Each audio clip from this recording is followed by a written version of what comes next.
Tonight I am going to, since I got a lot of questions, and I guess it makes sense this time of year,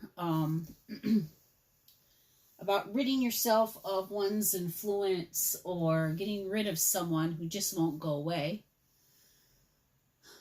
I've decided to talk a little bit about one of the methods I employ for more serious workings. It's probably a few people, I probably should have put this on already, but have not, because it's, like I said, a most serious working. And we need to know that we are going to be doing it right. So, let me see. I'm going to take a drink of my tea. I got some jasmine tea from Pasong's. Beautiful place. Our favorite place to eat. Pasong's Cafe in Saginaw. Great Asian fusion. So I thought, since I had a bunch of people I saw on this post that were really curious on what these looked like and such, that I would just do like a little opening before talking about everything tonight. So, Ashley Elizabeth Siren, as she's known on Facebook, or the Adorable Oracle. Everything's all backwards. I hope you can see it. Her boyfriend has a 3D printer.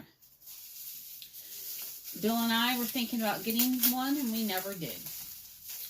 Well, they must have been reading my mind, because they copied a ton of really cool pentacles.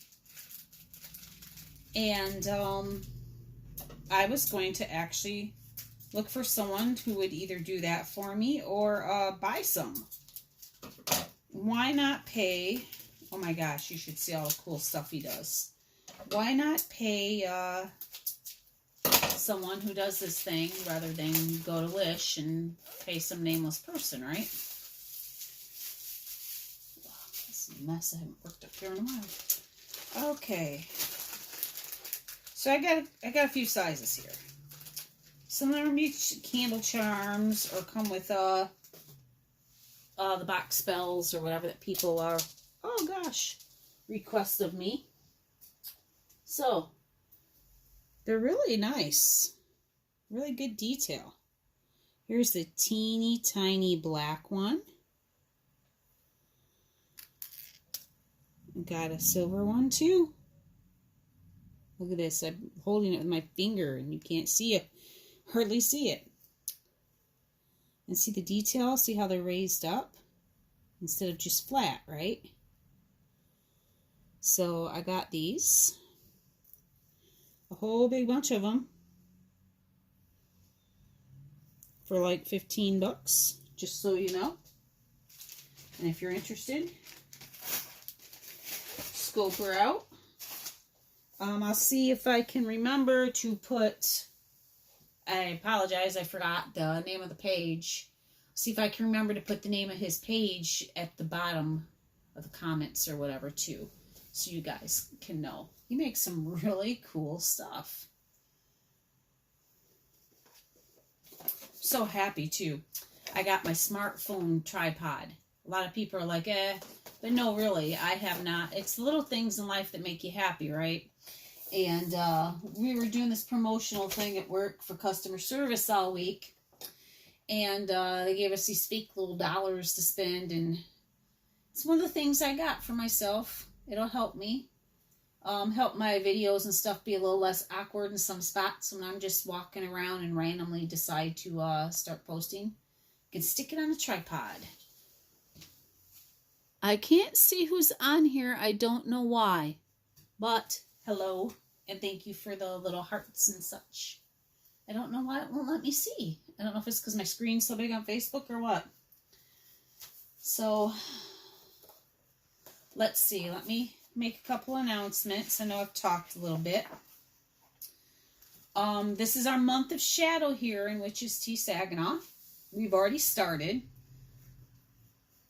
Michaela just talked about root foods yesterday. The secret and magic of root foods. You can always scroll down and watch the video if you missed it. We got A.K. McGuire, she's known on Facebook, or Gwen from Three Pagans and a Cat, doing 2 wonderful full moon and new moon meditation for the month.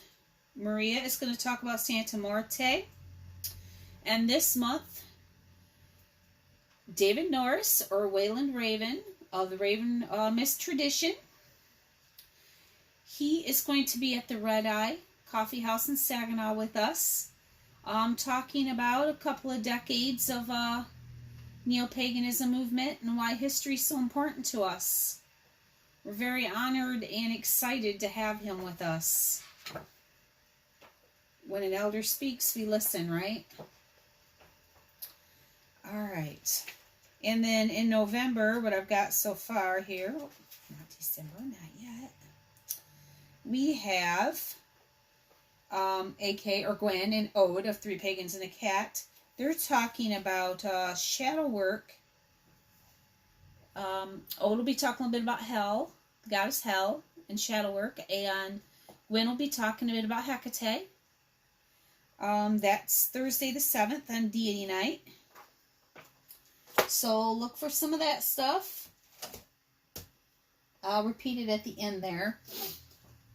Fourth Wednesday of every month is our Witches Tea Saginaw Tea Talks that we have at the Red Eye Coffee House, like I mentioned before, previously. We're my father in non-solitary magic. I had been practicing a bit before I met him, but basically my father in Coven Magic, David Norris, will be speaking. You don't want to miss it. I'd like you to go to the event if you plan on going and try to keep track of it, because this is going to be a special event and it's likely to attract a lot of people. Try and RSVP if you can and let us know so we can make sure there's enough space for this event. We haven't been able to secure a larger venue yet. So, yeah, we want to make sure everybody has a space to set. If we have to change our venue, we will. But, like I said, we need to know numbers. Hopefully, I can't see my screen now, so I don't know how that's going to play out.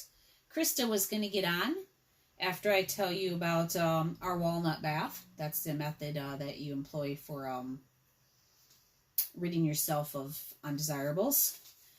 I'm going to talk a little bit about Hera. I know it's not necessarily a dark goddess, but I wanted to talk about the queen tonight.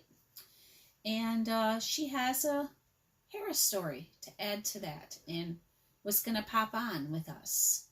So I'm hoping. If not, I think the two of us are going to have to get on and record it together so you can watch it. So Hecka will also be discussing ancestor reverence. Like I said, we'll be discussing shadow work, probably by more than one person. Let's see. Yeah, Maria's already showed people how to make an ofrenda for Dia de los Muertos. And we'll have some other really interesting subjects coming up. So tonight, like I said, I'll be discussing one of the most serious methods I employ to sever ties with someone. And like I said here, I write this during the day, and then I come home and I read it. So, I can't memorize what I've written that fast. And if I kind of go off and talk, I'll forget lots of things. So I try to organize my thoughts and just write them down here.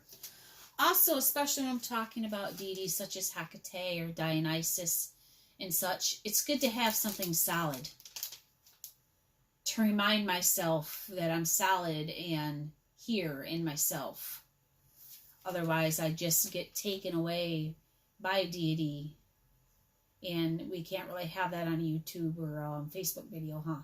Okay, so anyway, in case you always wonder why I'm carrying this notebook around. People who talk, to me know I know what I'm talking about. I just want to make sure I look like I do. So, yeah. because sometimes you're not just ridding yourself of bad habits. Sometimes you need to rid yourself of another, right? So this is good for any kind of ended relationship, be it friend or ex-lover or whatever. This is ridding the negative influence and making this person go away. So one thing you, like I said, one thing you do is you take your black walnut bath. It's a cleansing bath. And as I already said, it also helps you break contact with another person.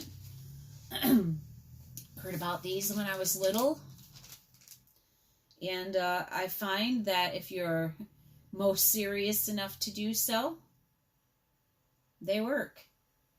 They have an air of finality to them that nothing quite does. So like I said, it helps you break contact with another person. First thing, be sure you're absolutely ready to do this. Absolutely ready. And that you sincerely mean it, because you can only cut ties one time with this method. One time.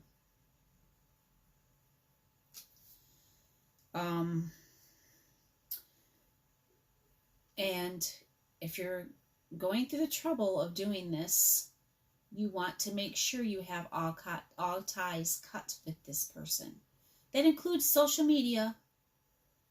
You're not like, you know, speaking with that mutual friend that relays messages back and forth, or talking about this person, or hearing things, whether you ask or not, hearing things about this person through other people. You're not scoping their page out or stuff like that, you know. You want to break all ties. This person, for all intents and purposes, just doesn't exist to you. Or you want it that way, right? Or maybe you want them to forget about you. Maybe you don't want to exist to them. So, you need to be done in any and all capacities with this person, to the best of your ability. So at least on your end, right? Now, black walnuts are great for this because they're allelopathic, which means they produce a biochemical in the soil that not only kind of scours the earth, but doesn't allow certain other plants to grow anywhere near them. So kind of perfect for not allowing certain other people around us. So it makes them a perfect medium, you know, for keeping that certain person away. Also, the walnut itself is a protective shell shielding the nut within. You could take that perspective, right? They're also used to expel parasites. So I don't really have to express how that correlates in some cases here. But just that it will burn away the unhealthy contact, giving you a sort of spiritual divorce, so to speak.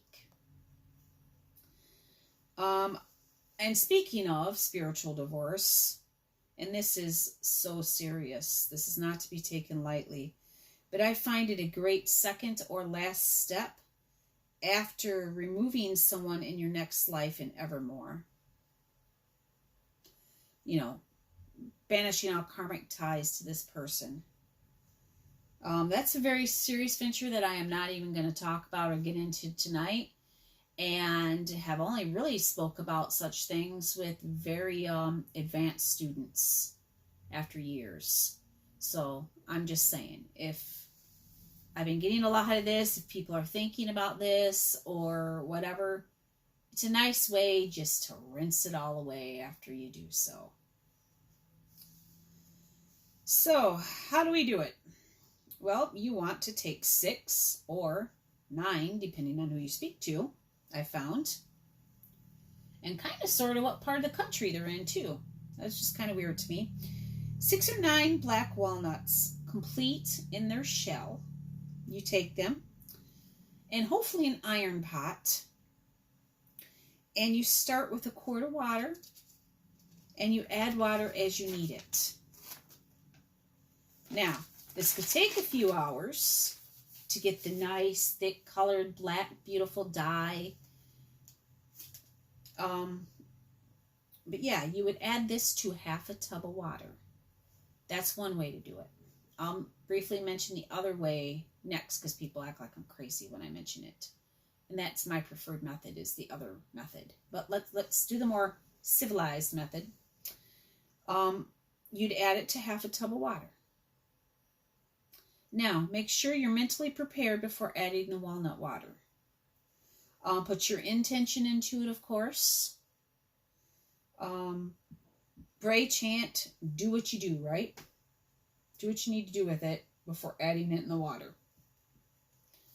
So adding it to your bath water, you'll soak for 8, again, some say 9 minutes. Making sure to submerge yourself 7 times, completely underwater. And when you do so with purpose.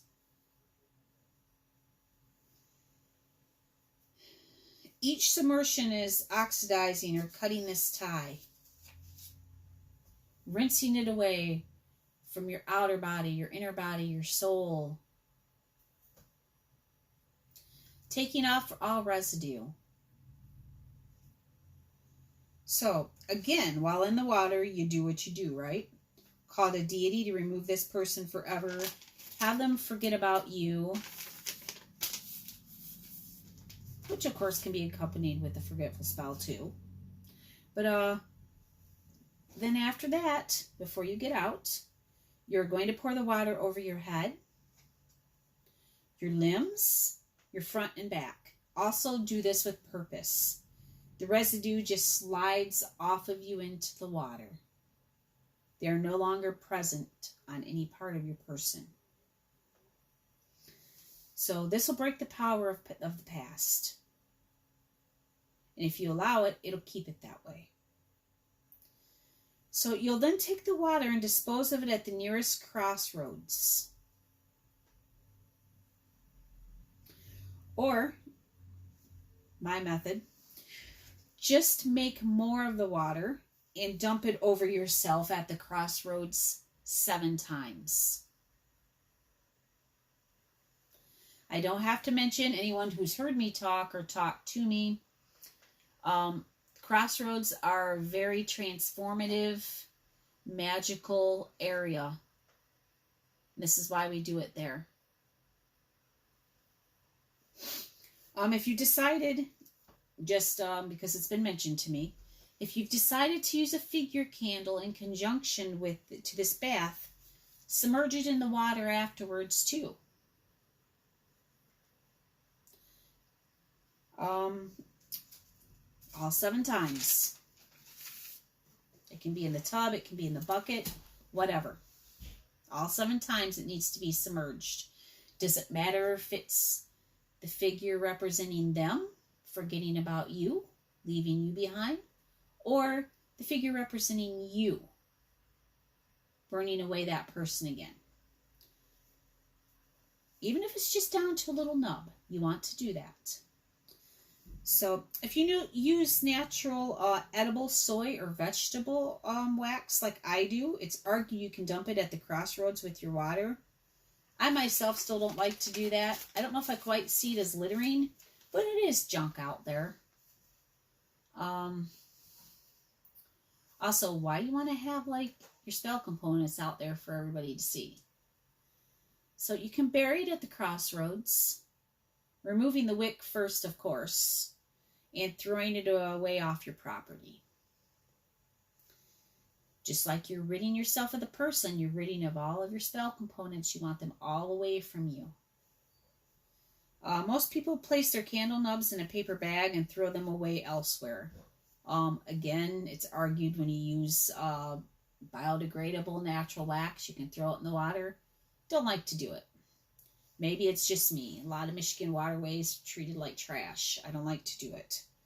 Throw them in a paper bag, toss it in the dumpster, garbage outside a store, just somewhere that is not your house. So, and I can't say this enough. I don't think I should have to, but do not reuse any of these spell components. None of them. And please don't use the black walnut water for dye. Do you understand how you would reabsorb that element back into your life? Don't do it, please. And you should air dry if possible. So, let's see. Side note, you can also use walnut water to mop your house. Starting from the back of the house to the front. Even if it's just the floors. Spray some in the air, maybe. Maybe where this person's breathed, talked, manipulated. So yeah, if the person spent time in your house, it just might be a good idea to do so. So you'd be dumping the water left over, your mouth water at the crossroads as well. Say whatever you need to say, how they don't exist, they have no influence over your life, they're dumped like this water, discarded, whatever you feel you need to say or do, however you do it.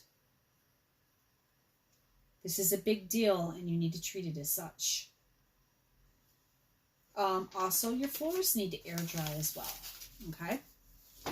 I don't see Krista on. I have a feeling she probably did get on and I just cannot see her because Facebook's being weird to me. So I think we're going to have to record this later for you guys. Maybe her Hera story is just short.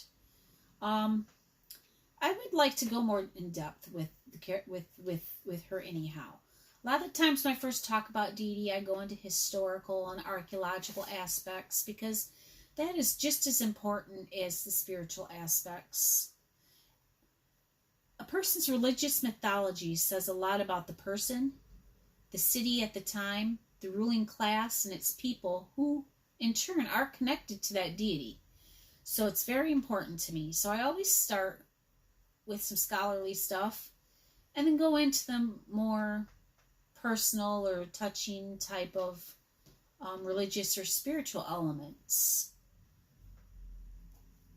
So, as I said, I'm going to be talking about Hera, which there's a lot more to this goddess than people realize. She's a lot more complex than people seem to think. I give a whole series of lessons on this goddess. She probably deserves more. She's a well of knowledge and feeling. A lot of just primal women's knowledge and power. She's known for her beauty, of course. She's a goddess of, well, more now, of course, a goddess of fidelity, and more known for that. Oh! Sorry, YouTube. Hopefully, yep, there we go. Should be using that tripod, huh? Anyway, don't worry, YouTubers. I'm going to be redoing my videos in a most awesome way in the near future. So yeah, goddess of fidelity, marriage, women, and birth. She has a very majestic bearing. Often portrayed on a throne. Sometimes wearing polos, her queenly crown. As she is a queen. Make no mistake about that. And will be treated as such. Goddess of the Greek pantheon, in case you did not know. She's also seen holding a scepter shaped like a lotus most of the time. It's been more streamlined and thin, but a lot of the time it's shaped like a lotus.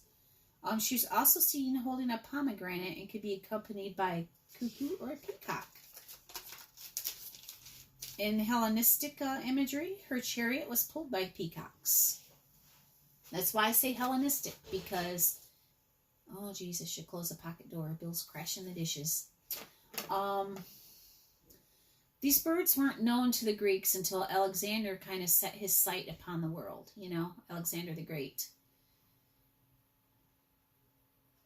This was revived again, the peacocks in the Renaissance, which also had them uniting or merging her with Juno, the Roman queen. A lot of European painters seem to really focus on that. The bird that had been earlier connected to her is the cuckoo, which appears in the fragments of the very first wooing of the virginal Hera by Zeus. It's one of the first pieces of art, I think. Don't quite quote me on that. Of those two, I think. I'm trying to remember. So over the years, the term virgin, I always have to mention this, changed with patriarchy. At first, it referred to a woman, sometimes a young woman, who spoke for herself, had no man speak for her, or an unmarried woman. Now it places far too much importance on the male member, as if they can actually take something from us, and you in turn are judged by that.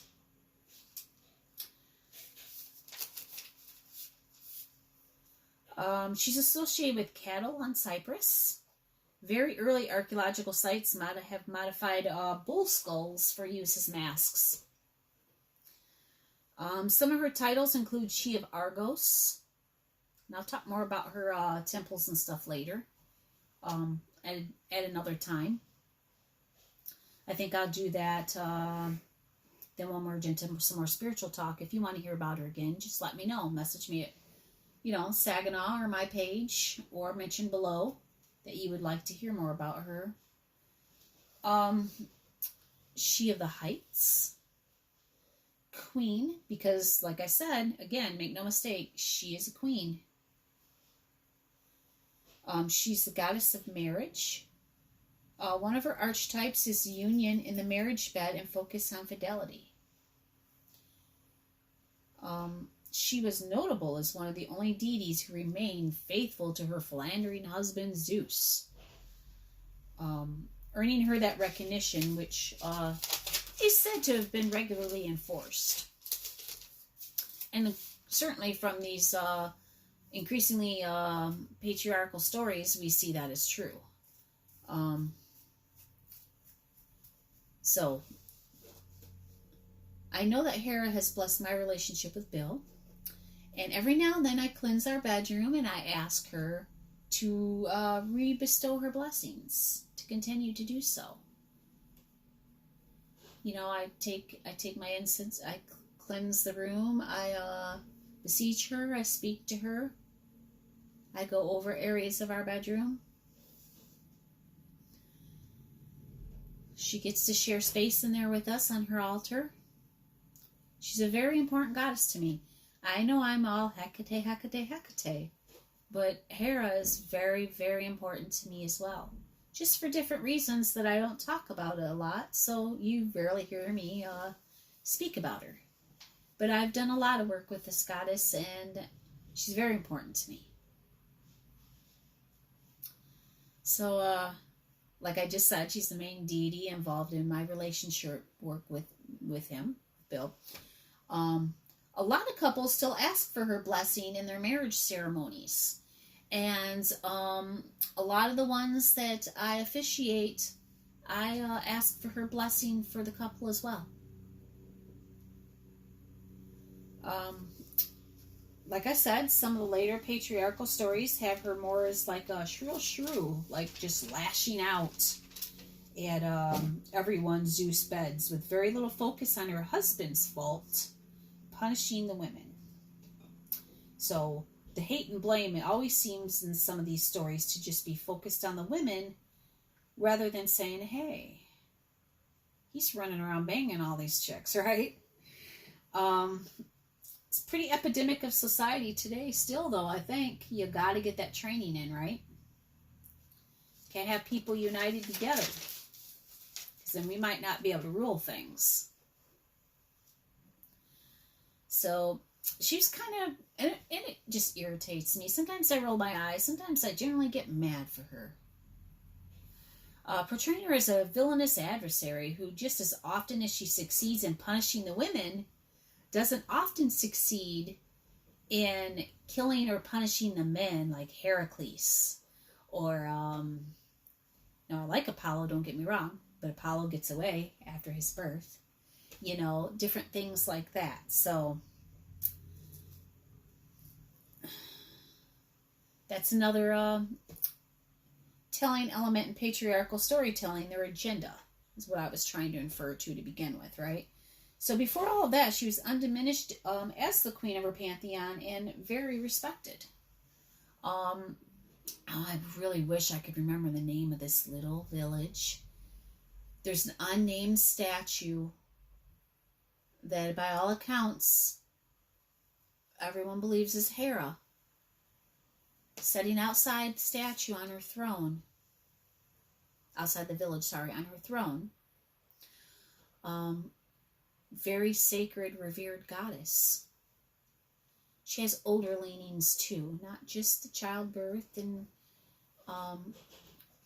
but maybe even more chthonic, like grain type of I'll look this up and see if you guys want me to talk about it briefly. I will. There's not much on her, but she was very important to people. Very important before, you know, being used as an example. So, like I said, I can go more into this goddess at another time if people like. So let me know. I can go more in the spiritual aspect or whatever you want. Like I said, I do give courses on this goddess. If you'd rather just have a private course, let me know. So yeah, like I said, I think it's just important to know the history and such of people.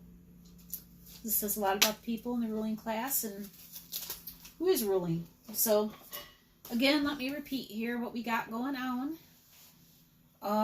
Coming up, we've got this Monday, A.K. McGuire, she's on Facebook, or Gwen of Three Pagans and a Cat, is going to be doing her full moon meditation at 8 o'clock. So please check in for that on time. That way you can enjoy it with her the first time around. I mean, sometimes I do like to watch meditations first and then do them, so I'm more familiar with them. I get it. But check her out. If she has any materials, I forgot to ask her about it, for either meditation, because she'll be doing a new moon meditation on the 28th as well, both Monday, meditation Mondays. She'll post it earlier in the day, let you know. If I highly doubt anything's required, though. Santa Morte, Maria will be speaking of Santa Morte on the Deity Thursday on the 17th. We'll have David Norris, or Lord Wayland Raven of the Raven Mist tradition, speaking about neo-pagan movement and history and why it's important to know these things. And let's see, we also got, like I said, we do have AK or Gwen, and we have Gwen and Ode scheduled on the 7th, also Deity Thursday, to speak about Hecate and shadow work. Ode will be speaking of hell and shadow work. Let me see. There was a Wednesday. I believe it's this 16th on the Wednesday. Hecate will be speaking about ancestor reverence. Maybe you guys will get to hear about her altar, her big altar she has. And yeah, she'll be speaking of ancestor reverence, so check that out. And 30th, we're going to try to work something special for you if we can. We'll see if we can get that in the works. Either way, I thank you so very much for spending some time here, and time is valuable. So thank you very much for watching this, and AK, Gwen, we'll see you on Monday for her ritual, or sorry, for her meditation. Thank you so much, everyone, and I'll talk to you again soon.